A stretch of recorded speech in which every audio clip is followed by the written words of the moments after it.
that there are certain things that the fixed mindset actively avoids.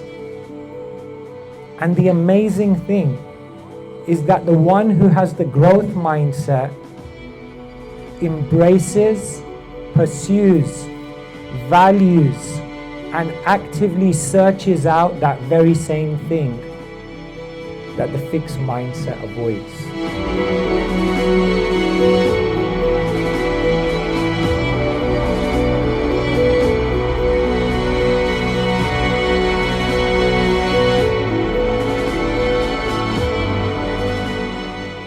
Really happy to be with you here today. My name is Keshava Swami. Thanks to Bradley for the kind introduction. And yeah, I'm originally from London. My parents are from India, but I grew up in London. And I guess from a young age, I went on a spiritual journey and had many questions, read through many wisdom literatures. And after graduating from university, I decided to take a little bit of a tangent in my life, I guess you could say, and I went traveling to India at the age of 21, and there in India, as I was traveling, I kind of found my calling, and at the age of 21, I decided to become a monk. I thought I'd try it out for 6 months and see what would come from that, and I found such a resonance with that life.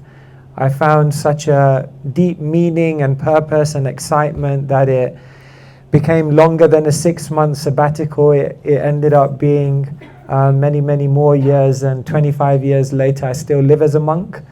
So nowadays I kind of travel to different places around the world in different forums and try to share spiritual wisdom in a way that hopefully is relevant, empowering, digestible, and for me, most importantly, practical and applicable in your lives. So I'll try to share some things with you today, and I hope I'll get some interaction from you. Yes, will you interact with me and engage with me? Yes. Okay, good, wonderful. Thank you so much. So I heard you're having a product launch soon, and so the CEO specifically asked me to check how present and mindful all of you are. So that's a joke, by the way. So I'm going to do a little exercise with you here. It's very simple. There are different letters in the alphabet, A, B, C, D, E, F. There are going to be 4 lines that appear here, 4 lines of text. And all I want you to do is tell me, you're not going to see it for very long, but long enough. And all I want you to tell me is how many times does the letter F occur in the 4 lines that you see. Is that simple enough? Yes. Yeah?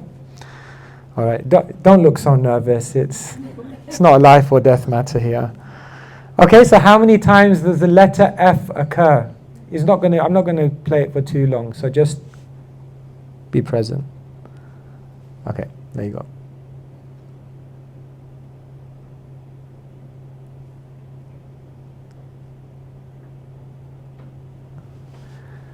All right, simple enough.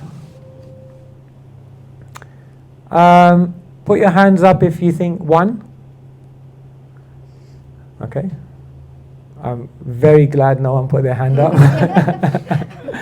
Put your hands up if you think 2.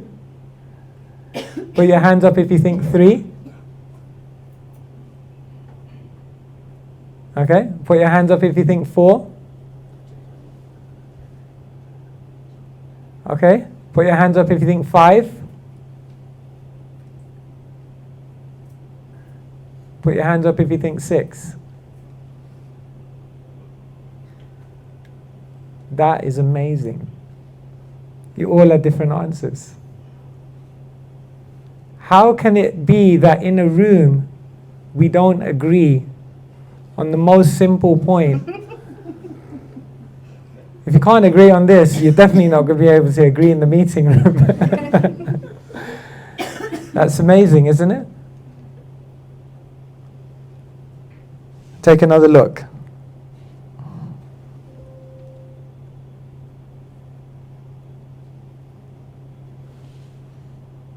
Anyone want to change their answer?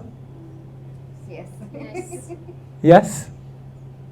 What would you like to change your answer to? 6.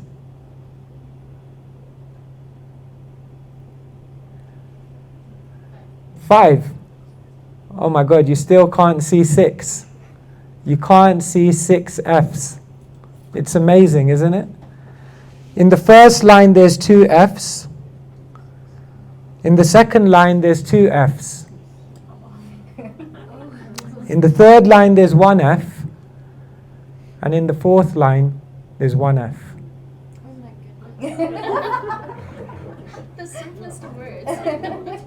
And the amazing thing is, only one of you in the whole room got it right. Have you done this before? No. Okay, wow. This is the human mind.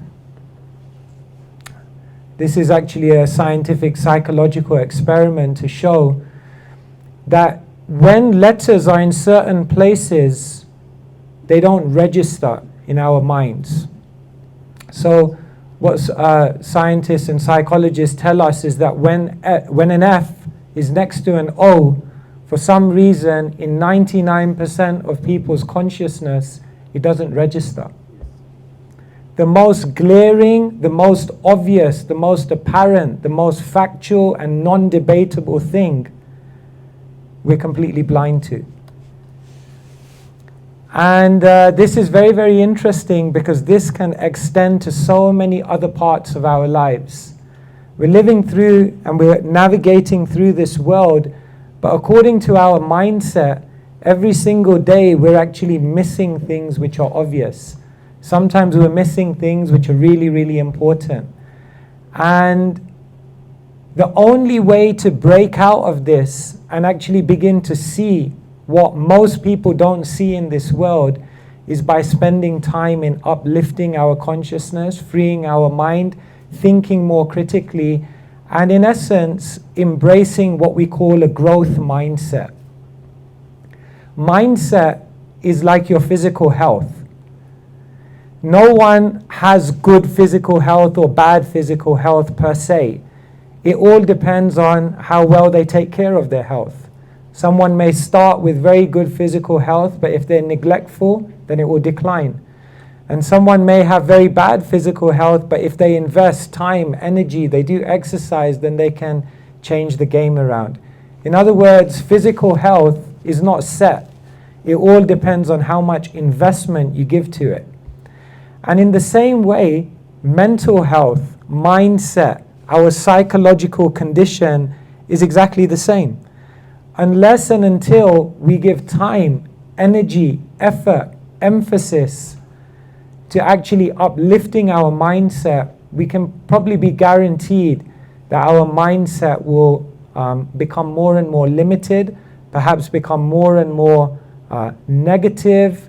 You'll find the inner critic, the inner complainer, the inner competitor coming out more than the gratitude, the compassion, the positivity, and the optimistic side of yourself. And so today what I thought we could do is just spend a little bit of time talking about what's the difference between a growth mindset and a fixed mindset. What kind of things can we do in our life to maximize and empower our mindset so that we can have the best chance possible to achieve what we're trying to achieve? Yeah? You with me so far? Yeah. Okay. So Benjamin Franklin, he said something very interesting. Some people die at 25 and aren't buried until 75. Put your hands up if you feel there's some truth to this statement. Yeah, pretty much all of us. And can I ask you all a question, and be totally relaxed and open? It would be good to hear from you. What do you think it means to die at 25 but not be buried till you're 75? When Benjamin Franklin here talks about dying at 25, what does that mean? Yes, at the back. I think it means inside. We've died inside. And what does it mean to die inside? You have things that you can't fights. That's what Okay, so you have some struggle, some inner battle. You've kind of lost some of your vitality in life because inside you're struggling. Okay. Anyone else? What would it mean for you to die at 25? Yeah. To live a very unexciting life and do the same thing repetitively every day from 25 until 75. To not be growing, to get stuck into almost a prison of a mechanistic lifestyle that doesn't necessarily resonate with you, but which you've just learned to live with, although it doesn't excite you or enthuse you in any amazing way. Yeah, thank you, Bradley. Is to stop listening to the music of life. And what I mean by that is, if We'll get that on the wall and put your name by it just to remember that. That was a good one, yeah. the point of a song is not to get to the end of it. It's Yeah. to listen to it and enjoy the song. And I think that people just miss the enjoyment of the song. They kind of get to the end of certain things as opposed to just listening to the song and enjoying it as it rises and falls and creates a cadence with you, through you. So that's Wow, beautiful. That was very poetic. Yeah, I really appreciate that. To live in the present, to relish the moment, the power of now. And so many of us, we live in the past, we worry about the past, things that have happened, lamentations, and we're always visioning for the future. But to die at 25 means that you're no longer really living in the present, you're kind of out of sync. Have you ever watched one of those movies where the movie's dubbed? So like you see the picture, but then the person's voice comes like 2 seconds later. Isn't that annoying? Our lives are sometimes like that. We're kind of here, but we're kind of like the voice is dubbed. Our mind is like in a different place, and we're not really in sync with what's going on. Yeah, excellent. Thanks for that. Anyone else? What does it mean to die at 25? Could I ask you, do some of you feel a part of you died when you were 25? Yes. No, but I think also is you have to ask why 25. Why 25? It could be 35. But I just think at 25 is when you really start life, you finish studying, you step into that grown-up world. And I think back to what Bradley's saying is that repetitiveness, right? Yeah. But you mentioned something interesting. You said at 25 you finished studying. And perhaps that was part of also Benjamin Franklin's quote here, that 25 is not when we stop studying. 25 is not when we stop learning. 25 is not when we stop exploring and discovering new things. And maybe for most people, because they come out of the educational system and they stop learning, in that sense, maybe he was saying that signifies a part of death as well. Yeah, one more comment here. Did you want to share something with us? Yeah. So for me, I think it is what's in your dream. Your dream. What's in your dream? Do you Yeah. still have your dream, or just feeling today is today? You finish today, you're done. Not about do you have something motivation yourself? Do you have some dream you can track in, you can motivate yourself. Yeah, so do you still have a dream? Do you still have a North Star? Do you have something amazing? Targets Yeah. To achieve. Some targets, yeah. And not just corporate targets. Sales targets. Yeah, there's got to be something. Do you know the best alarm clock in the world? Ambition. The best alarm clock in the world is purpose. Because when your eyes open in the morning and you've got a purpose, you've got an ambition, you've got an amazing thing that you're trying to achieve, you'll jump out of bed. One of my monk mentors, he told me, when oversleeping is more exciting than getting up, then it means your life isn't exciting enough. And so he always reminded me that if that tendency slips, okay, yeah, some days we oversleep, we do that.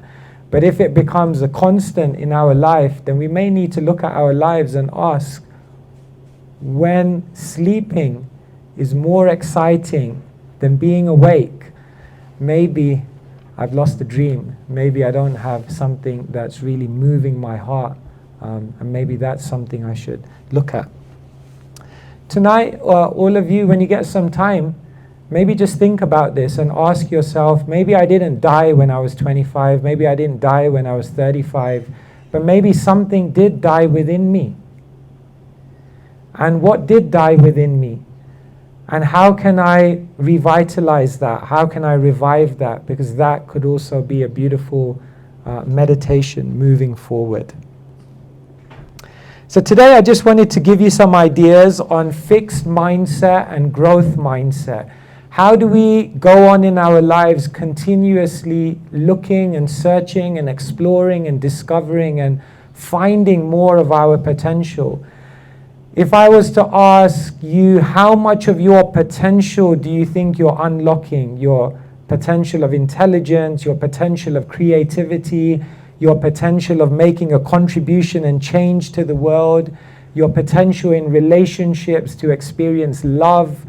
I'm sure all of us feel as though we're underachieving, we're not unlocking our full potential. And what we're going to talk about today are 5 simple things. When we joined the monastery, they didn't tell us that we were learning these 5 things, but later on, 5 years later, after doing my initial monastic training, one of the monks told us that this is actually what we were teaching you, these 5 things, but we just didn't tell you. It was kind of like, I don't know if you ever watched Karate Kid, but it was kind of like Mr. Miyagi telling you to, like, you know, wax the car and, you know, paint the fence and scrub the floor, and the guy's thinking like, I came here to learn karate. And I came to the monastery coming to learn about life, learn about meaning. And later on I found out that they were training us in these 5 things because these are the keys actually to living an amazing life, because these are the keys which will allow you to maximize your mindset. The fixed mindset, there are certain things that the fixed mindset actively avoids. And the amazing thing is that the one who has the growth mindset embraces, pursues, values, and actively searches out that very same thing that the fixed mindset avoids. Can I get some ideas from you? What do you think are those things that the fixed mindset avoids while the growth mindset embraces the very same thing? Yeah. Change? Confrontation? By the way, when I do these exercises, I'm also getting content for my future presentation, so I will credit you as well. Thank you very much. Confrontation, change. Anyone else? What do you think? Yes, at the back. Failure. Okay. Anything else? I'm trying to stimulate a bit of your mindset. I don't want to just give you all the answers. I want you to work a little bit. I think we can get a few more from you. What do you think? What do you think the growth mindset? What does that mindset pursue, seek? Positivity? A fixed mindset avoids positivity? Maybe unconsciously. Unconsciously, I think it's easier to quickly dip into a negative Yeah. or negative Yeah. mindset than what it is to keep in that positive one. Yeah, good point. Yeah. Yeah. Challenges. Challenges. Thank you. One more? Fear of the unknown. Fear of the unknown. Okay. I'm going to share with you 5 things, and these were 5 things that we unconsciously learn as monks. But wherever I've shared this, whether it be in an academic context, I've also shared this with non-governmental organizations, I've shared this with charities, I've even shared this with corporate firms from Intel to JP Morgan, and I found that every forum I've gone to, individuals have found this to be just as relevant because these are universal principles. The first thing that the growth mindset embraces is guidance. Most of us in our life we don't have coaches. Most of us don't have mentors. Most of us don't have someone who knows us, who loves us, and who has the capacity to actually help us to see things we can't see. So the first thing that happened when we joined the monastery is we were paired up with another monk who was like a buddy, a mentor, or a coach, and we would check in with them every single week. And that was actually something for me which was almost like a little uncomfortable, because I never really wanted to share my life, share my thoughts, share my struggles, share my failures with anyone. But actually, over time, I've realized that the most successful people in the world, those that really unleash the greatest potential, are those that have other people around them who are actually giving them feedback. They say feedback is the breakfast of champions. And so, if you're like the smartest person in the room, they say maybe you need to change room. Because we need to surround ourselves with people who inspire us to learn more, to dream more, to achieve more, to be more. They say, like, if the people around you don't give you vision, if the people around you don't give you faith, encouragement, if the circle of people around you don't give you that sense of encouragement and empowerment, it's not a circle, it's a cage. And what people do often in their life is they live in a cage. Either they surround themselves with nobody, or they surround themselves with the wrong people. Whereas one of the most cardinal principles of the growth mindset is to have someone in your life who is helping you to actually see what you can't see. And some of us shy away from that because of like ego or pride, like I know it, I know what I'm doing, I know my journey. Some of us shy away from it because of shyness, introvertedness. We don't want to share our life with someone else. And some of us shy away from it because we feel I'm insignificant. Like, why should anyone really be interested in my life? Like, I don't want to waste anybody else's time. But actually, people love to do that. They love to help you. They love to see you grow. So the first thing I would recommend, if you don't have it already, is find someone in your life who's a coach. Find someone in your life who you can bounce ideas off and who can help you to see a bigger future for yourself. And that guidance is essential. Another thing that the growth mindset embraces is challenge, difficulty. Put your hand up if you like difficulty. Okay, one. Give all the problems to him. He'll be happy. He's got all of them already. You know what we've done in our world? We've made difficulty an extreme. If I ask you what's the opposite of easy, what would you say? Difficult? We've put easy on one side and difficult on the other. When I joined the monastery, the monk told me,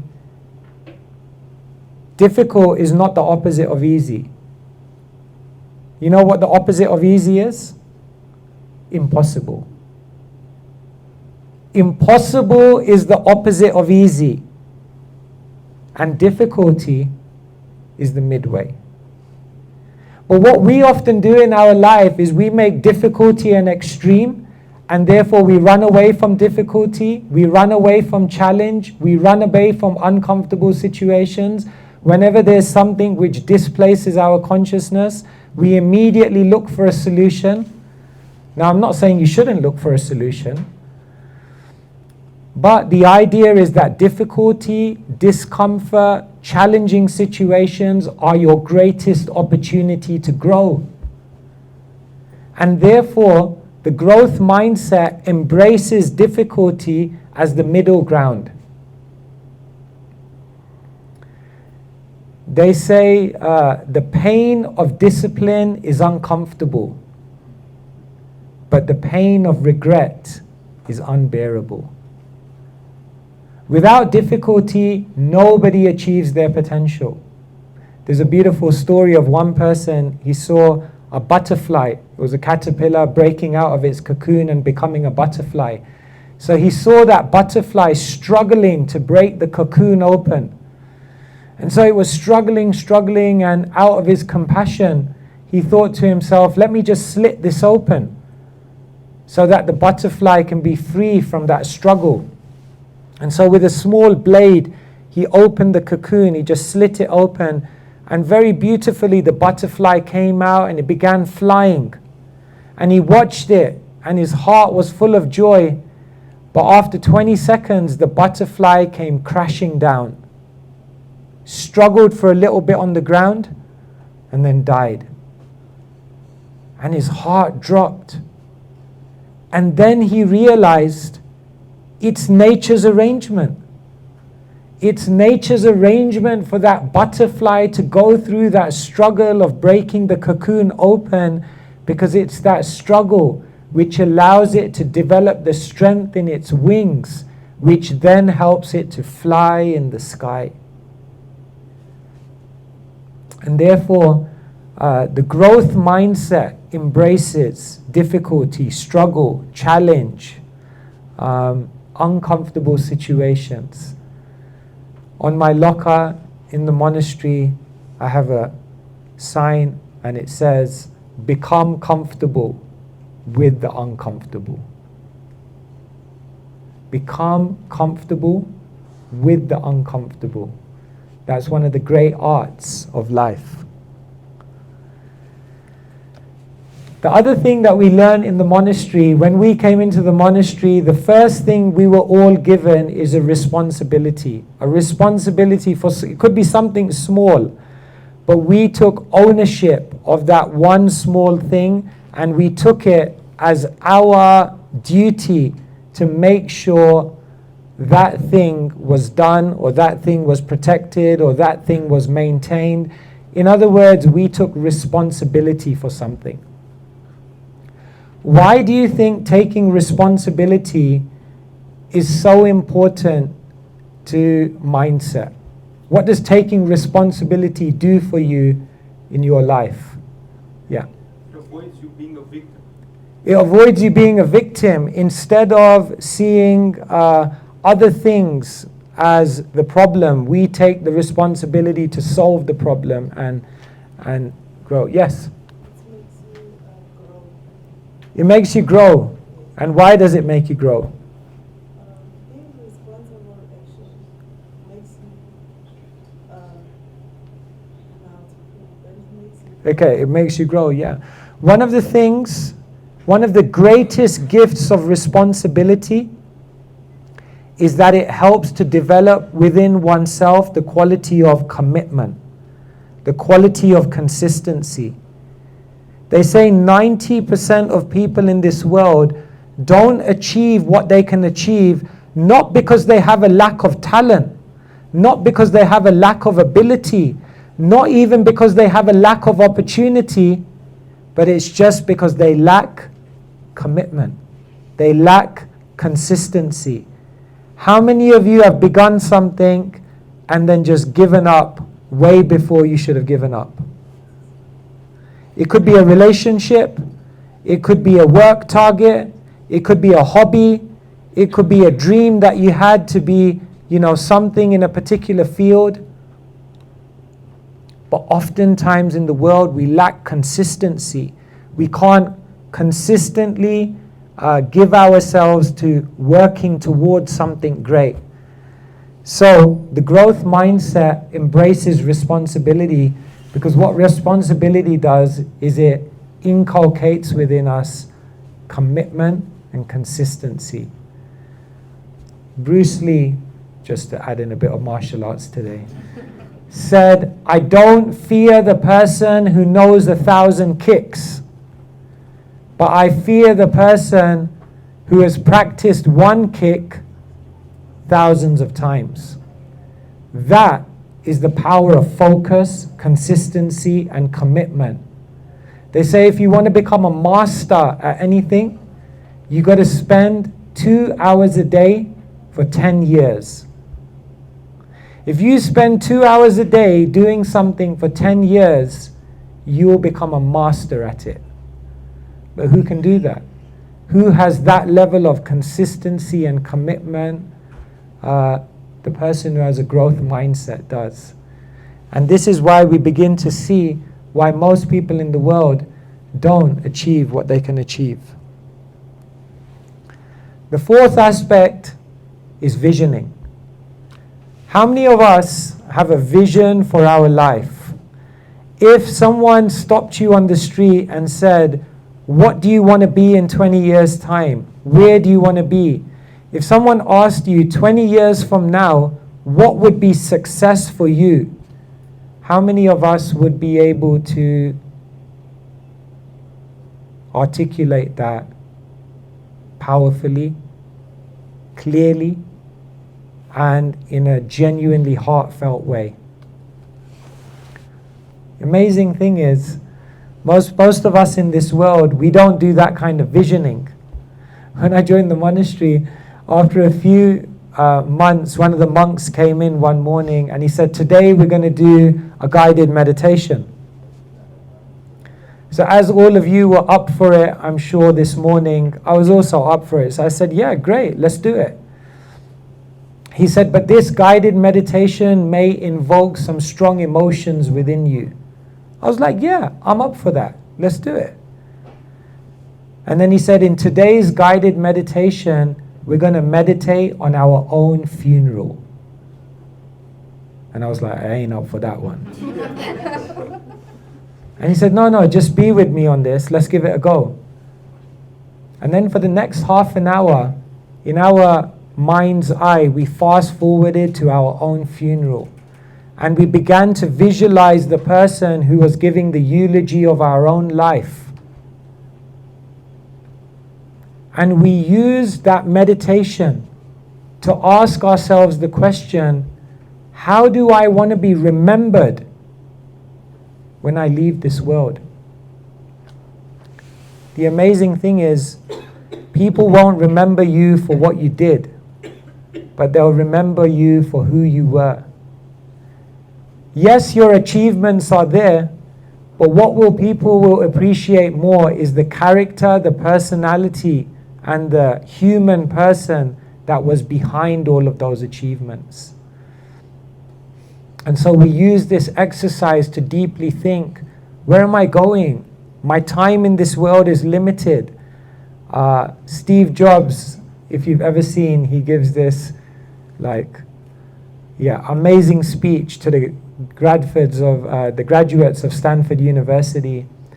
And he says, every day when I wake up, I ask myself, if today was my last day in this world, would I be doing what I'm about to do today?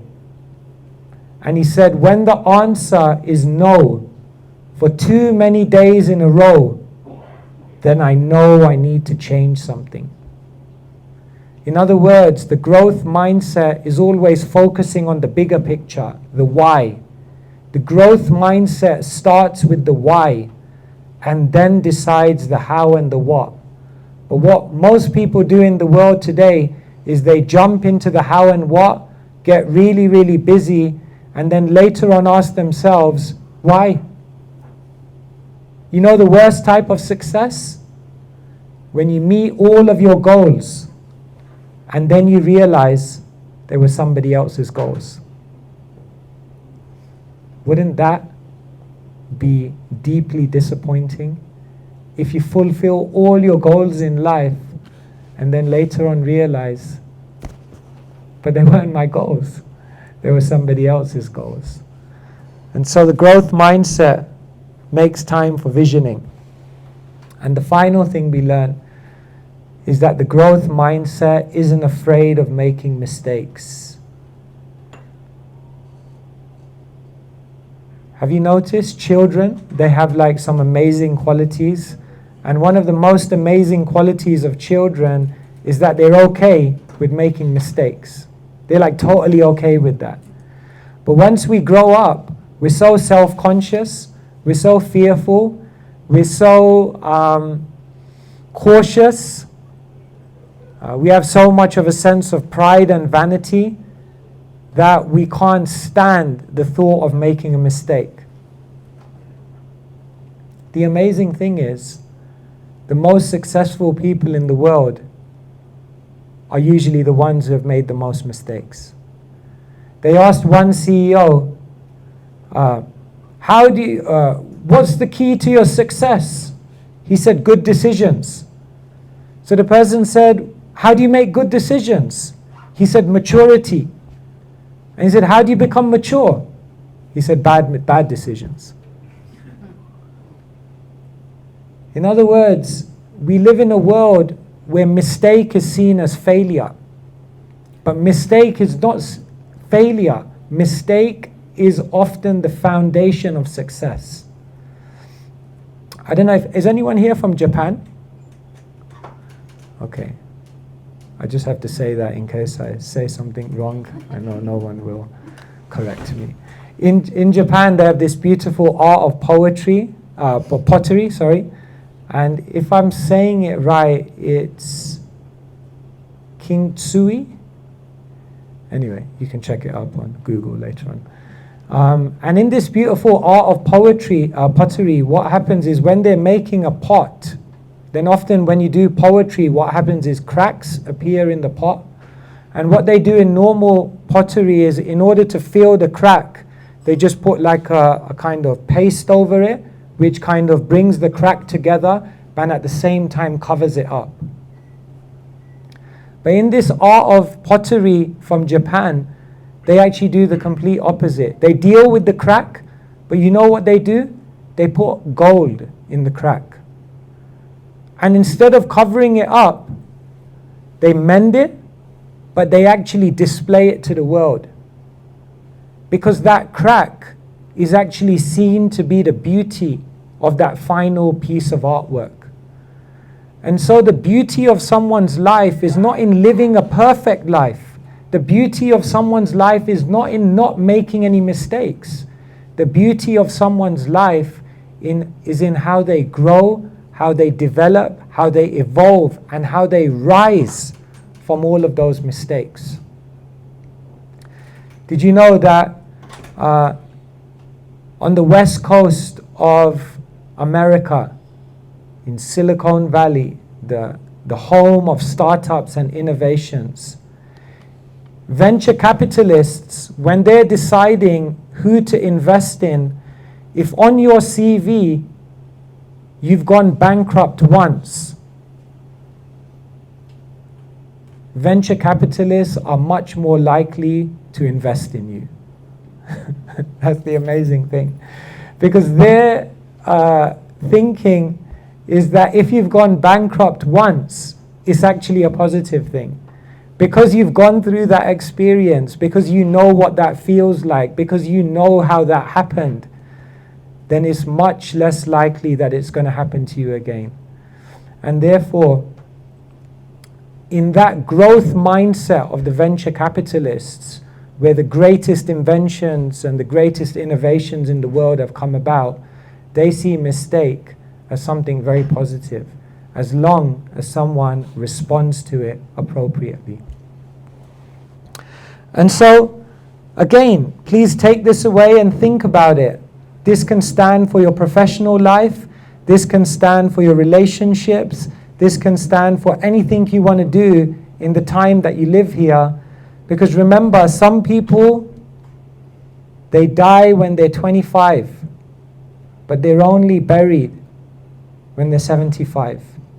And if we want to make sure we don't die when we're 25, these are some of the things that we can learn to embrace in our life in order to achieve this growth mindset that we're actually looking for. So thank you very much. I'm going to stop here. There is more to say, but I think I've spoken long enough. So I think I'll stop here.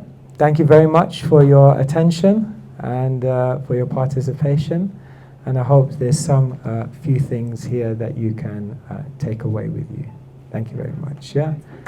Thank you so much. Yeah.